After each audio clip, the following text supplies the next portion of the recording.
Shalom, shalom. I want to give all praises, honor, and glory to Yahweh, Bahashem Yahweh Shai, Bahashem Rakak Warash.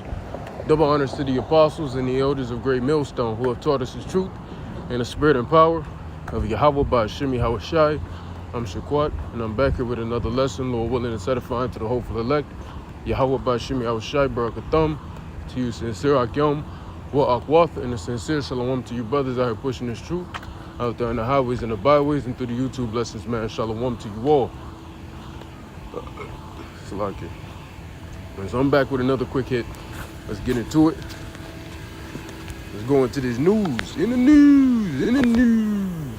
How the elders say it? In the news. Elder what? Say right here, fair use. Fair use, this is all under the Fair Use Copyrights Act of 1976. Well, all public information can be used for educational purposes only. And that's strictly what it's being used for. I'm not gaining no money. I'm broke in the flesh, Esau, so I'm not gaining no money off this anyway. I'm going to be broke as I was before I started this video when the video ends. So don't take it down. All right, I'm not spreading misinformation. I'm strictly just reading what's in these articles. All right, that's it. Real panic. Military families in full-blown crisis over being unable to afford food. Crazy work. Because, you know, military, they get paid off government money too.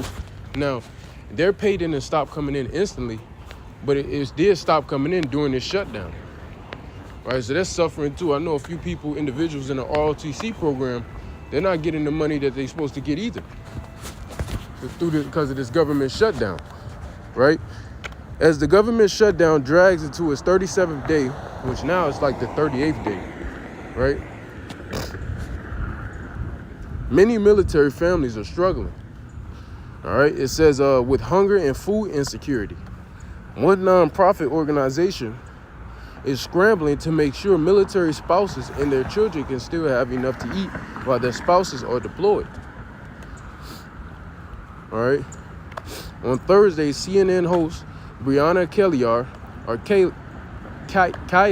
reported that even before the shutdown began on October 1st, military families had long been feeling squeezed when it came to having enough to eat. But after the shutdown, food insecurity became a full-blown crisis. For thousands of military families, Shannon Razadine, who is the CEO of the Military Family Advisory Network, told Keilar that she received approximately 50,000 requests for help with buying groceries in less than 3 days. Crazy work. And your military vets or people in the military in general shouldn't have to deal with this shit. Oh yeah, they're going to war for the serpent. They shouldn't have to deal with this, man. And we're going to get the scripture concerning that. This is wicked, man. This guy is a wicked ruler. It's like them two scriptures we brought out in Ecclesiasticus yesterday. This dude is a wicked ruler, man. A child is ruling over you. A lot of families are really living paycheck to paycheck, duh. And so this need is incredible, Razadin said. And the stories that we're hearing from families are frankly heartbreaking.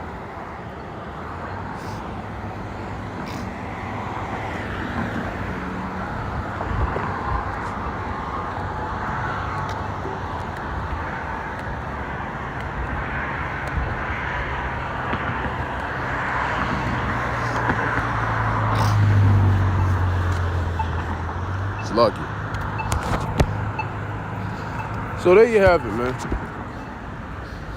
And now you got your military personnel suffering, right? It's not going to be a long lesson. I'm just bringing this one out. It's a few articles I want to bring out, but I'm going to save them for a lesson likely tomorrow or so, right? But, you know, now your military personnel is even suffering through this shutdown. Well, like I said, look, what's the date? The 7th? Yeah, we're on day 38. All right, we're on day 38. All right, tonight we'll make it a full day 38, but we're on day 38 of this government shutdown. This has surpassed the longest government shutdown by 3 days now. Right? We're telling you these things are going to come to pass, and this is going to cause anarchy in the cities. Anarchy. All right, the uprising of the people rebelling against the government. That's what this is going to cause. And we told you that this was going to happen. Right? We said this was going to take place. But nobody wants to hear the Hebrew Israelites. Those Power Rangers, this, that, and the third. Yeah, okay, man. Right, all right. When it happens, y'all gonna be out there looking for us on them highways and them hedges. We ain't gonna be there. We ain't gonna be there when you need us most. And thank good riddance. Thank God. Thank God. This ain't that how I say it. Thank God. Thank God. Anyway, so I just wanted to get this precept. Esau is a wicked ruler. And you go to Ecclesiastes 28, or 26, not 28, but it's verse 28. Ecclesiastes 26 and 28. There be two things that grieve my heart, and the third maketh me angry. A man of war that suffereth poverty. That's the point. And men of understanding that are not set by. All right. And one that returneth from righteousness to sin. So one that returned, that was in the truth, and then he went back into the world. And I actually forgot this verse even said that. So thanks for more ammo, Yahweh Bashim Shait the water. For more ammo concerning that. I didn't even know that verse said that. And it says, and one that returneth from righteousness to sin, the Lord prepareth such a one for the sword. Damn. Damn. Damn. Boy, the words of the Lord is hot fire to the mouth. Or shall I say to the ears from the mouth? Hot fire to the ears from the mouth. Yes, it is. How them pastors say, oh, yes, it is. Oh, yes, sir. Yes, sir. Let me stop trolling, bro. Them niggas are retarded, though. But you gotta have a little fun with this thing. You gotta bug out a little bit, like the apostles always say. You gotta bug out a little bit. You gotta have fun with it. There's no point in always being mad while preaching.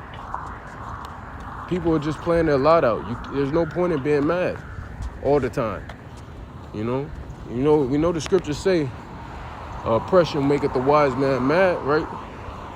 And we know it says a wise man doth scarcely smile, right? But, you know, you ain't gotta always be mad. You ain't always gotta be mad, man. Have fun with the truth. Have fun with it a little bit. Ain't nothing wrong with that. So, yeah. So the point was, though, all right, something that grieves the Lord's heart is a man of war, and it don't matter what nation he is. Could be an Israelite, an Edomite, anything. It don't matter what nation that man is. If a man of war is suffering from poverty, that's diabolical, and it grieves the Lord's heart. This is a wicked rulership, man. How the hell is it you're sending people to fight for their fucking lives to defend this bitch-ass country, and you're not even taking care of them? Right? And you're not even taking care of them. Now they're suffering. Now you got these people, they're begging for help with groceries because they can't afford it. They're begging for help to get food for their children. No military personnel should have to deal with that. They're going to war for you, man. They should be well taken care of. No matter what. You're sending them off to die. You're sending them off with the possibility of death. And you're not taking care of these people? This guy's a wicked ruler, man. And yet you got Jake out there that still want to save this nigga, man. You can't save this devil. Look at him. Look at this, man. Yeah, fuck Esau. Fuck Edomites, man. But shit, they still, if they're going off the war to put their life on the line, they shouldn't have to deal with this. They should not have to deal with this. Especially in their own damn kingdom. This shows you this nigga's wicked, man. He don't even care about his own people. He don't even care about his own people, so I'm trying to figure out why Jake is trying to save him. Military personnel suffering from poverty, man. This shit's sad. That this is the nigga who ruling, man. This is the guy who's ruling. Hey, man, he's playing his lot, and we seeing the downfall of his queendom, and we're very happy to see it. I'm gonna grab one scripture and I'm gonna end it off on this. You know, we happy to see things like this, though, because it shows you where this guy's kingdom is at. Ecclesiastes 25:7. There be 9 things which I have judged in mine heart to be happy, and the 10th I will utter with my tongue.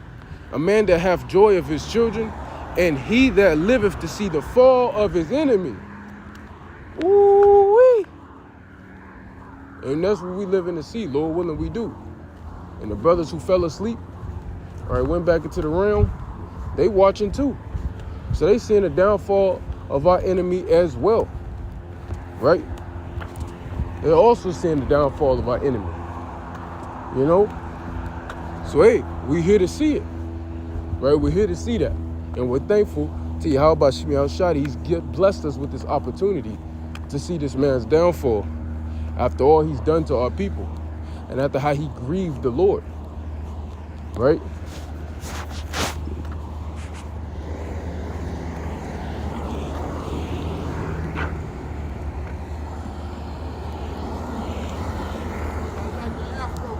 Appreciate it. But yeah, man.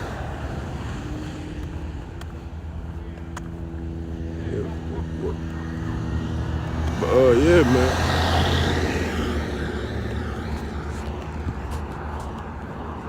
Yeah, we taking shit back to the ancient routes. You know what it is, man. But you know, Jake over there, he said he loved my afro. And I get and I ain't even do my hair yet. I'm just on the walk this morning. I don't care how I'm looking. That shit just bad here. Yeah, man, you know, we taking stuff back to the ancient ways, man. You grow your hair out as a man. You don't want your shit down your back. You better have a fro or something. Some cornrows. Better do something. You know what I'm saying? We taking shit back to the ancient ways, the afros and all that, right? You know, Jake like getting these ball fades and shit, tapers and all this bullshit, lineups. Nah, fuck all that, man.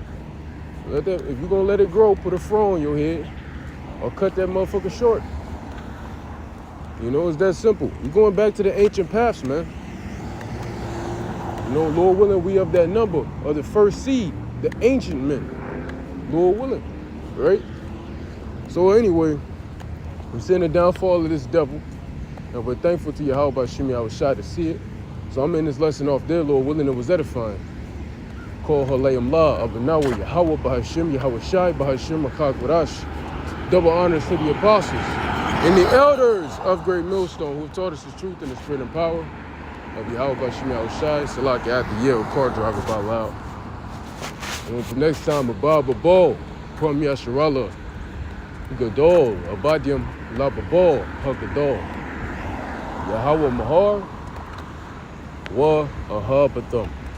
And until next time, I would like to say to you all, Shalom, keep pushing, stay blessed, and as you always know, keep Yahweh Shemi Awashai first. And what the brother Karat Zagabor always say, who one day goes to the kingdom, man. Shalom.